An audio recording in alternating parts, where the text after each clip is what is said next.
বজাত পশ্চিম বিলাসীপাৰাৰ গুটিপাৰাত বাছ দুৰ্ঘটনা। ৰাস্তাৰ ভয়ালকা অৱস্থাৰ বাবে এই দুৰ্ঘটনা সংঘটিত হোৱাৰ অভিযোগ।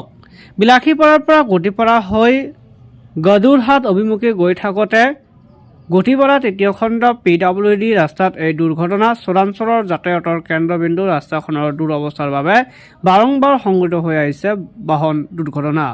অতি সোনকালে ৰাইজে ৰাস্তাখনৰ মেৰামতি কৰি পথ সুগম কৰি দিয়াৰ বাবে বিভাগীয় কৰ্তৃপক্ষলৈ অনুৰোধ জনাইছে। এই ৰাস্তা আমাৰ বিলাসীপাৰা পৰামৰ্শনে ৰাস্তাটো ইয়াত 3:30 বজাত আমাৰ ইয়াত এক্সিডেণ্ট হৈছে নিশা বাছটো। ইয়াৰ আগতে তেনেকুৱা কিবা এক্সিডেণ্ট হৈছিল নেকি? ইয়াৰ আগতে হৈছে 2-3 বাৰ হৈছে হৈ আছে। আৰু ৰাস্তাখন মানে কেনেকুৱা বাবে মানে বাৰে বাৰে এক্সিডেণ্ট হৈ আছে বুলি ভাবে?